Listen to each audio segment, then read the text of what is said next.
முதல எழுத்தெல்லாம் அறிய வைத்தாய் தேவி.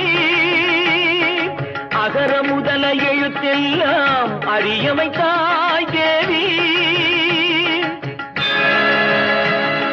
ஆதி பகவன் முதலென்றே உணர வைத்தாய் தேவி. ஆதி பகவன் முதலென்றே உணர வைத்தாய் தேவி. அகர முதல எழுத்தெல்லாம் அறிய வைத்தாய் தேவி.